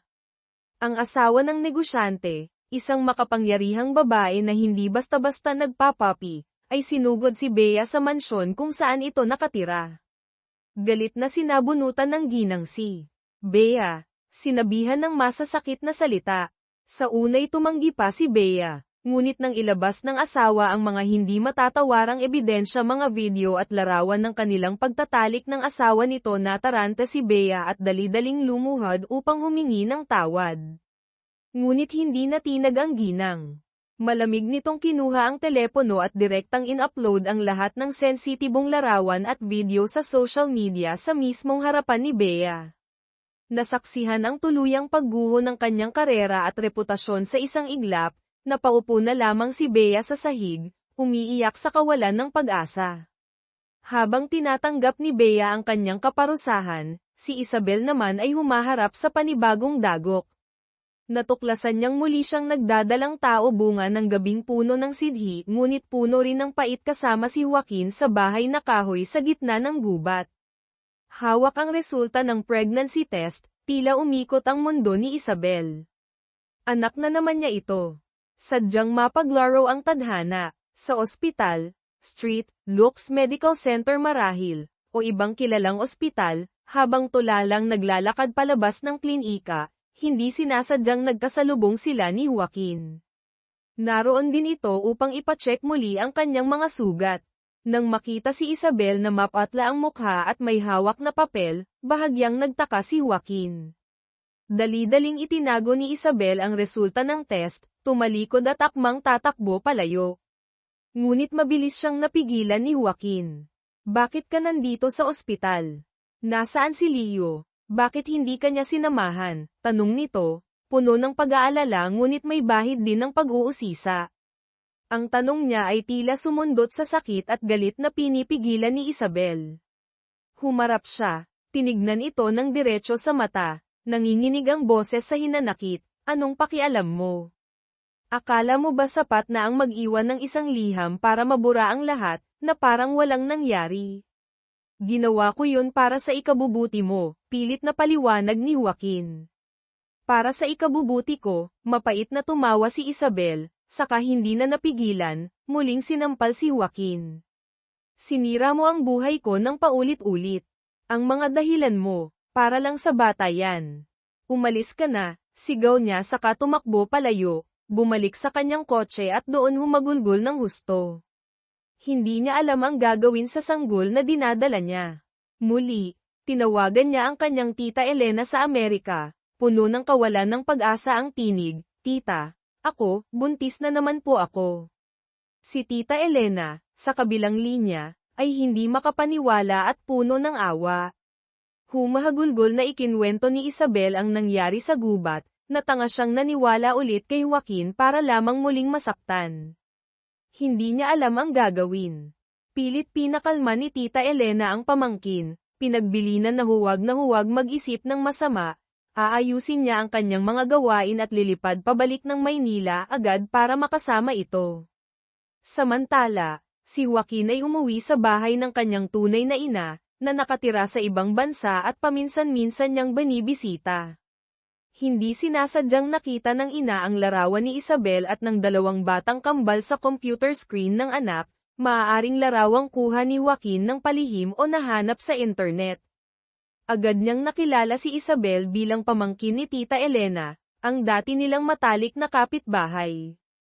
At sa kanilang pag-uusap, hindi sinasadyang nabanggit ng ina ang lihim na ibinahagi sa kanya ni Tita Elena sa isang malungkot na pag-uusap maraming taon na ang nakalilipas, ang tungkol sa panganganak ni Isabel ng kambal matapos ang gabing iyon sa hotel sa Maynila. Para si Joaquin ay tinamaan ng kidlat. Natigilan siya sandali. Pagkatapos ay unti-unting nagdugtong-dugtong ang mga piraso ng palaisipan, ang hindi maipaliwanag na pagkakahawig niya sa dalawang bata, ang kakaibang kilos ni Isabel kapag malapit siya sa mga bata, ang mga sinabi ni Tita Elena. Lahat ay naging napakalinaw. Agad siyang nagpabok ng flight pabalik ng Maynila, dumiretso sa bahay ni Tita Elena upang kumpirmahin ang lahat. Nang masilayan ang mga larawan ng pamilya ni Isabel, kasama sina Angelo at Angela, na nakasabit sa dingding ng bahay ni Tita Elena, nawala ang lahat ng pagdududa ni Joaquin, sila nga ang kanyang mga anak. Isang pinaghalong pakiramdam ng matinding kasalanan, pagsisisi, at biglang bagsong kaligayahan sa pagkakatuklas na may mga anak siya ang bumalot kay Joaquin. Lumuhad siya sa harap ni Tita Elena, nanginginig ang boses, inamin ang lahat ng pagkakamali sa nakaraan, kung paano niya sinira ang buhay ni Isabel. Nagmamakaawa siya sa matanda, humihingi ng tulong na makiusap kay Isabel, nabigyan siya ng isang pagkakataon para makabawi, para makasama muli ang mga anak, para mabigyan sila ng isang buong pamilya. Ayaw niyang maranasan ng mga anak niya ang lamaking walang ama, tulad ng naranasan niya. Samantala, si Isabel, naiipit sa lumalaking bata sa kanyang sinapupunan, sa pressure mula sa pamilya at kumpanya dahil sa eskandalo, at sa sakit na dulot ng muling pag-iwan sa kanya ni Joaquin, ay gumawa ng isang mapangahas at desperadong desisyon, magpapakasal siya kay Leo. Marahil inisip niyang ito ang tanging paraan para maging lihay-timo ang dinadala niya, para patigilin ang mga tsismis, at para na rin tuluyang talikuran si Joaquin. Nang ipaalam ni Isabel ang desisyong ito, labis na nagulat ang kanyang mga magulang, at lalo na si Leo. Si Leo, bagaman may pagtingin kay Isabel, ay sapat ang pakiramdam para makaramdam na may mali. Diretsahan niyang tinanong ang dalaga sa tunay na dahilan sa likod ng biglaang desisyon. Malungkot lamang na sinabi ni Isabel na si Leo ay mabuting tao, ngunit hindi niya ito mahal, at hanggang magkaibigan lang sila. Humingi siya ng tawad dahil sa tila paggamit niya rito. Si Leo, bagaman bigo, ay naunawa ang hindi para sa kanya ang puso ni Isabel, kaya tinanggap na lamang niya at sinabing mananatili silang magkaibigan. Gayunpaman, hindi tanga si Leo. Patuloy siyang naghihinala sa tunay na dahilan kung bakit nais ni Isabel na pakasalan siya ng ganoon kabilis. Lihim niyang sinundan si Isabel at nahuli itong pumunta sa ospital para sa follow-up check-up ng pagbubuntis. Habang nagbabayad ng bill si Isabel, hindi sinasadyang nalaglag niya ang isang bote ng gamot. Mabilis na lumapit si Leo para pulutin ito, ngunit sumulyap ang kanyang mga mata sa etiketa mga bitamina para sa buntis. Maingat niyang kinunan ng litrato ang bote gamit ang kanyang telepono. Matapos saliksikin ang impormasyon tungkol sa gamot, natiyak na ni Leo ang dahilan kung bakit biglang gustong magpakasal ni Isabel sa kanya. Kinabukasan, nawala na ang kanyang magalang na anyo. Sinugod niya si Isabel sa opisina nito, inihagis ang litrato ng bote ng gamot sa mesa. Ngayon naiintindihan ko na, sabi niya na may mapangot siyang ngiti. Gagamitin mo ako para maging legal ang batang yan, no? Pagkatapos ay nagsimula na siyang humingi ng kapalit. Hiningi niya kay Isabel ang 25 milyong piso, 25 million pesos, na cash at ang pagtatalaga sa kanya bilang senior vice president sa kumpanya. Iyon ang kapalit para pumayag siyang maging asawa nito sa loob ng 1 taon, at higit sa lahat, ang maging legal na ama sa papel ng isisilang na bata. Nanginginig sa galit si Isabel sa kapal ng mukha at panlalamang ni Leo, ngunit alam niyang nasa alanganin siya. Hindi niya maaaring hayaang mabunyag ang lihim na ito sa ngayon. Si Tita Elena, kara-rating lang mula sa Amerika, ay nalaman ang balak ni Isabel na magpakasal kay Leo at ang dahilan sa likod nito. Labis siyang nag-aalala at nagpayo sa pamangkin na huwag gumawa ng padalos-dalos at mapanganib na desisyon.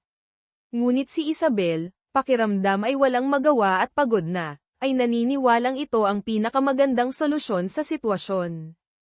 Dahil hindi mapapayuhan ang pamangkin, iminungkahi ni Tita Elena na isama muna niya sina Angelo at Angela sa isang beach resort sa loob ng ilang araw para makapag-isip ng mabuti si Isabel at para na rin makalayo sa stress sa Maynila. Si Joaquin, matapos makakuha ng suporta, bagaman may pag-aalinlangan, mula kay Tita Elena, ay sabik na naghahanda ng plano para makabawi kay Isabel at makasama ang mga anak, nang makarating sa kanya ang balitang parang tinamaan ng kidlat, ikakasal na si Isabel kay Leo.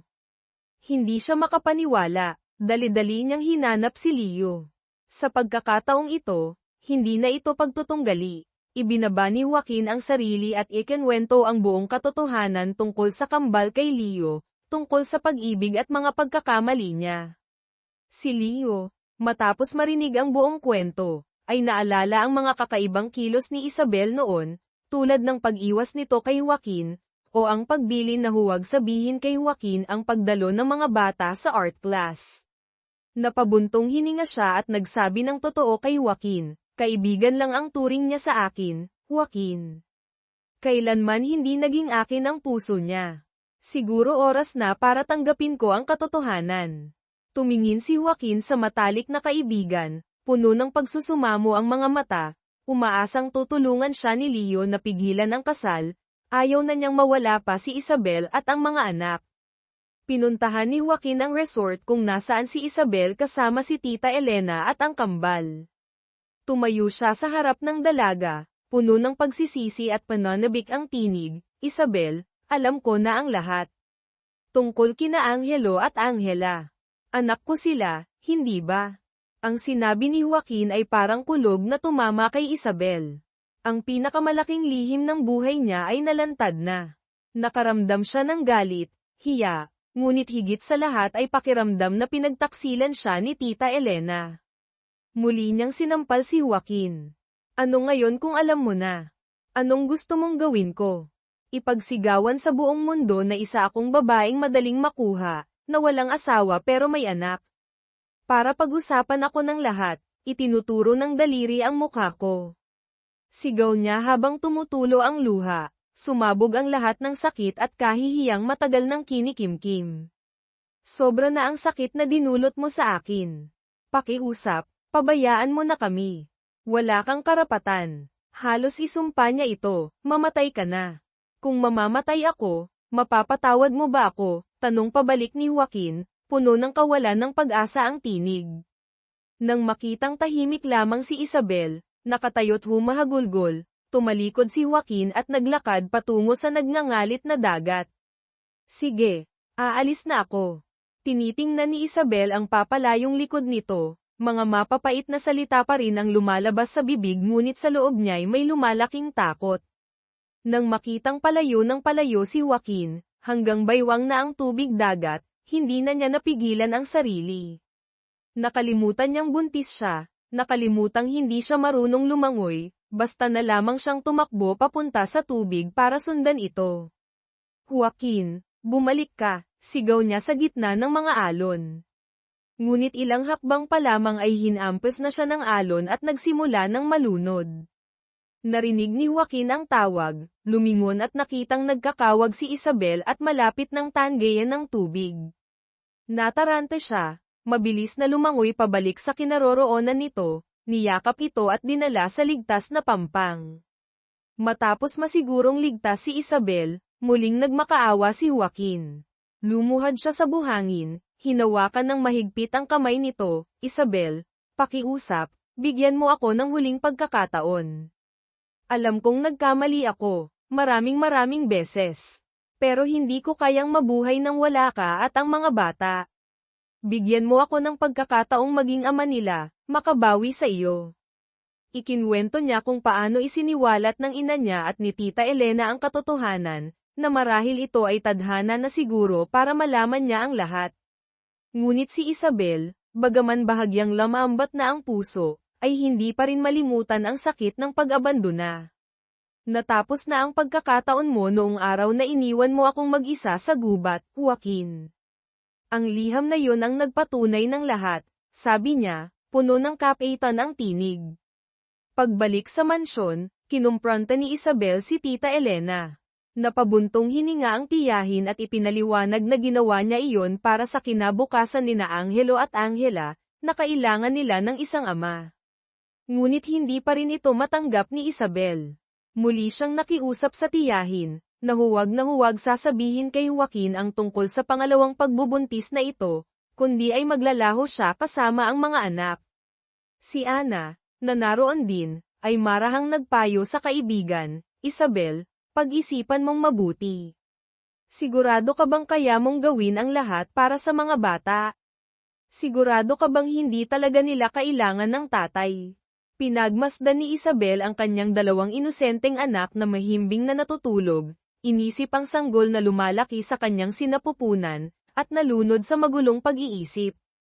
Sa wakas, Matapos ang ilang gabing hindi mapakali, gumawa siya ng isang mahalagang desisyon, isang mahirap na kasunduan.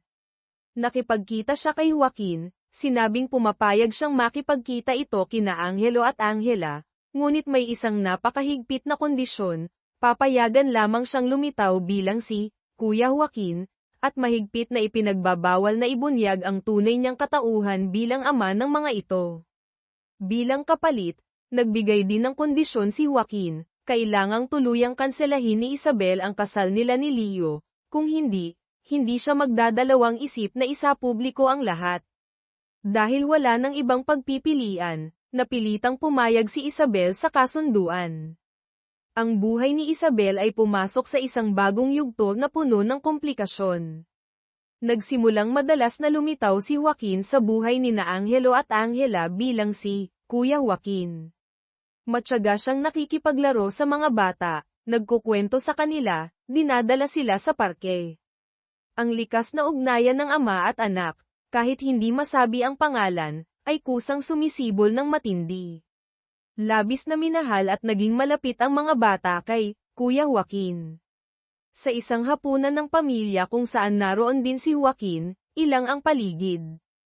Si Joaquin, sa gitna ng kasiyahan, ay muntik ng madulas na sabihing siya ang ama ng mga bata, ngunit agad na natigilan ng masalubong ang matalim na tingin ni Isabel.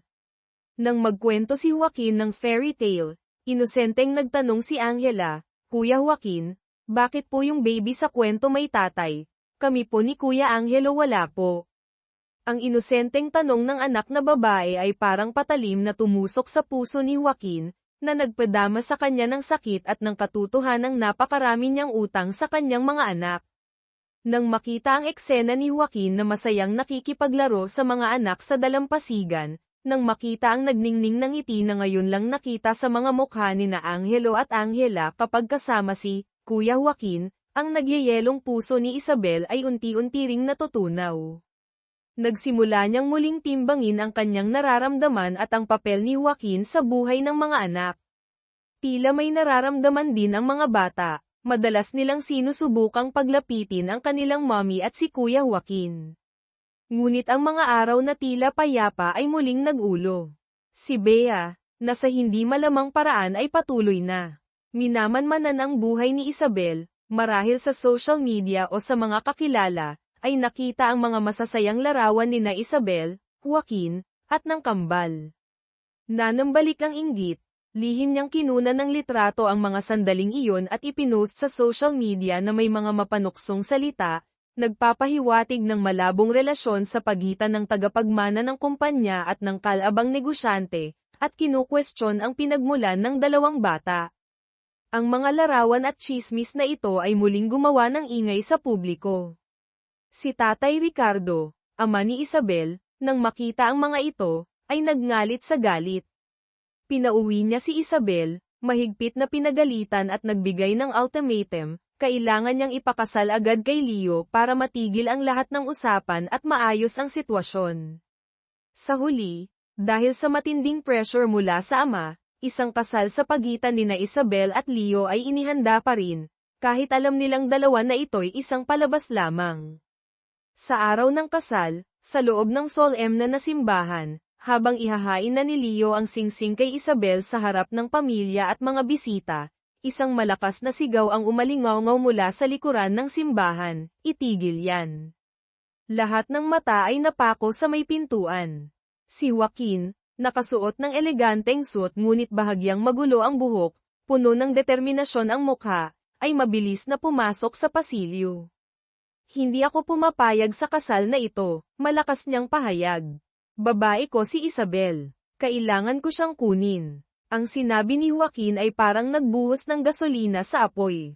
Si Tatay Ricardo ay namula sa sukdulang galit, bumaba mula sa altar, walang sabi-sabing sinampal ng malakas si Joaquin. Walang hiya, lumayas ka rito sa harapan ko, sigaw niya. Lumapit din si Leo. Sinubukang payapain si Joaquin na umalis na bago pa lumala ang sitwasyon. Ngunit matigas na hindi umalis si Joaquin, ang mga mata niya'y nakatutok lamang kay Isabel, puno ng pagsusumamo. Sa sobrang galit at pagka-stress, Napahawak sa dibdib si Tatay Ricardo, inatake sa puso ng malubha at bumagsak sa sahig. Ang kasal ay nauwi sa gulo. Kinagabihan, sa ospital, hindi mapakali si Joaquin kaya't lihim siyang dumalaw kay Tatay Ricardo. Kalalabas lang ni Isabel mula sa silid ng ama nang magkasalubong sila sa pasilyo. Walang imik si Isabel, tahimik lamang na lumapit at muling sinampal si Joaquin. Hanggang kailan mo guguluhin ang pamilya ko? Hindi pa ba sapat na sinaktan mo ako? Pati ba si tatay, gusto mo ring saktan? Puno ng hinanakit at sakit ang kanyang tinig. Akma pa sana siyang mananakit ulit ngunit napigilan siya ni Tita Elena. Kapag may nangyaring masama kay tatay, nagbabantang sabi ni Isabel habang nagngangalit ang mga ngipin, hinding-hindi kita mapapatawad, Joaquin. Kinabukasan, habang abala si Isabel sa pag-aasikaso ng mga problema sa kumpanya, nagpasya si Joaquin na mag-isang pumunta sa ospital para dalawin si Tatay Ricardo, handang tanggapin ang anumang parusa. At gaya ng inaasahan, pagkakita pa lang kay Joaquin, si Tatay Ricardo, kahit mahina, ay galit na kinuha ang baso sa tabi ng kama at ibinato ito ng diretso kay Joaquin. Hindi umiwas si Joaquin, dumaplis ang baso sa kanyang noo na nagdulot ng sugat, at nagsimulang tumulo ang dugo. Ngunit imbes na magalit, si Joaquin ay lumuhad sa tabi ng kama. Yumuko siya, puno ng sinseridad at pagsisisi ang tinig, Tay, patawad po. Kasalanan ko po ang lahat. Masyado pong maraming sakit ang naidulot ko kay Isabel at sa pamilya ninyo.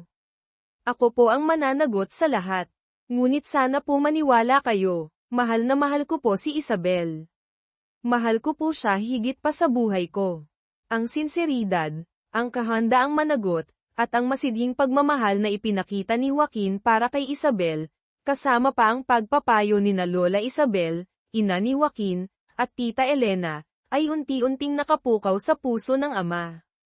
Tiningnan ni Tatay Ricardo ang binatang nakaluhod sa harap niya, tiningnan ang sugat sa noo nito, at pagkatapos ay ang matigas ngunit puno ng pagmamahal na mga mata nito.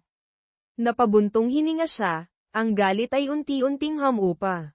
Nakita niya ang kakayahan at katatagan ni Joaquin, at higit sa lahat, nakita niya ang malalim na pag-ibig nito para sa kanyang anak. Sa wakas, tumango si Tatay Ricardo bilang pagpapatawad. Ngunit nagbigay siya ng isang kondisyon, sige. Pero kailangan mong patunayan sa akin na karapat-dapat ka sa anak ko. Kung matutulungan mo ang kumpanya na malampasan ang krisis na ito, at may angat ito sa mas mataas na antas, tatanggapin ko ang paumanhin mo at papayag akong magkatuluyan kayo.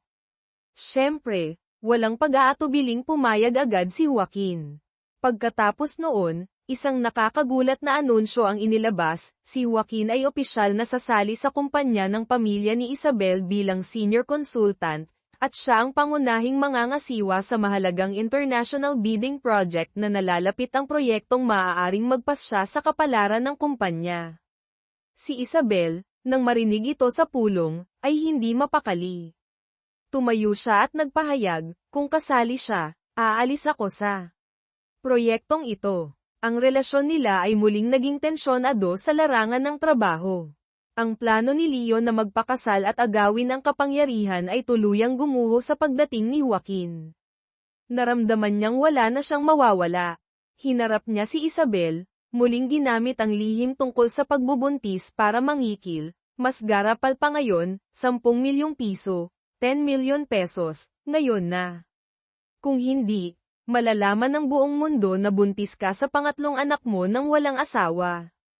Ipinaalala ni Isabel na alam din niya ang sikreto nito, tungkol sa sexual orientation nito. Ngunit tumawa lamang si Leo, sinabing nagpasya na silang mag-out ng karelasyon niya, na wala na siyang pakialam at hindi na natatakot sa banta. Bukas, dapat nasa account ko na ang pera. Kung hindi, alam mo na ang mangyayari, pagbabanta niya bago umalis. Kasabay nito, si Joaquin, sa kanyang papel bilang consultant, ay mabilis na natuklasan ang mga malalaking irregularidad sa operasyon ng Purchasing Department, ang departamentong direktang pinamahalaan ni Leo sa loob ng maraming taon. Nakakalap siya ng ebidensya ng pandarambong at pagkakamal ni Leo ng malaking halaga mula sa kumpanya. Ipinagbigay alam niya ito kay Tatay Ricardo. Agad na inatasan ni Tatay Ricardo si Isabel na direktang imbestigahan at aksyonan ang kasong ito ng may mahigpit na parusa. Kinumpranta ni Isabel si Leo tungkol sa mga hindi matatawarang ebidensya ng pagnanakaw. Na-corner, nalantad ang kanyang mga kasalanan, alam ni Leo na malapit na siyang masira. Ang puot niya kina Joaquin at Isabel ay umabot sa sukdulen. Dagdag pa rito, ang karelasyon ni Leo ay nagpas siyang iwanan siya nang malaman ang tungkol sa pangingikil niya kay Isabel at pagkakasangkot sa batas. Sa galit at desperasyon, nawala sa sarili si Leo. Pinuntahan niya ang opisina ni Isabel, may hawak na baril. Kasalanan mo to. Kasalanan ninyong dalawa kung bakit ako nagkaganito, sigaw niya, itinutok ang baril kay Isabel. Sakto namang pumasok si Joaquin, na nakaramdam ng kaba kaya't pinuntahan si Isabel, at nasaksihan ang nakakikilabot na eksena. Walang isang segundong pag-iisip, sumugod siya, ginamit ang sariling katawan para protektahan si Isabel. Bang! Umalingaw-ngaw ang putok ng baril. Tinamaan si Joaquin sa balikat at bumagsak.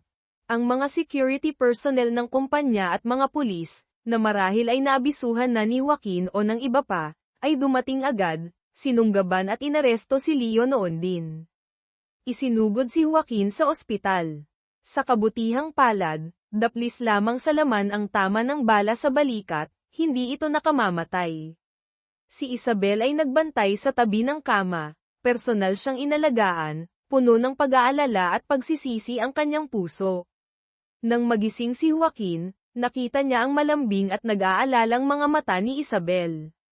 Mahina niyang hinawakan ang kamay nito. Hindi mo na ako kinamumuhian, di ba? Mahina niyang tanong. Hindi sumagot si Isabel, tahimik lamang siyang tumango, habang may mga luhang dumadaloy sa kanyang pisngi. Ang katahimikang iyon ay higit pa sa 1,000 salita. Lahat ng puot at hindi pagkakaunawaan sa pagitan nila ay tila naglaho matapos ang nakamamatay na pangyayari. Sa mga sumunod na araw, dinalaw din sina Angelo at Angela sa ospital. Ang dalawang bata ay masayang nag-ingay sa tabi ng kama, ipinipilit sa ina na subuan ng lugaw si Papa Joaquin, maingat nang naipaliwanag sa kanila ni na Tita Elena at Lola Isabel ang katotohanan. Nahihiyang sinunod ni Isabel ang hiling ng mga anak sa harap ng mapagmahal at masayang tingin ni Joaquin. Ang mainit na sandali ng pamilya na iyon ang tuluyang naghilom sa mga sugat sa kanilang mga puso. Dumalaw sina Tatay Ricardo at ang kanyang asawa kay Joaquin, labis ang pasasalamat dahil isinakripisyo nito ang sarili para iligtas ang kanilang anak. Lubos na nilang tinanggap ang tapat na pagmamahal ni Joaquin at nakita sa kanya ang isang mapagkakatiwalaang manugang. Hinawakan ni Tatay Ricardo ang kamay ni Joaquin, sinabing pagkatapos nitong gumaling at makalabas ng ospital, siya mismo ang maghahanda para sa kasal nilang dalawa. Nang matanggap ang lubos na pagtanggap mula sa pamilya, sina Joaquin at Isabel ay hindi magkamayaw sa kaligayahan.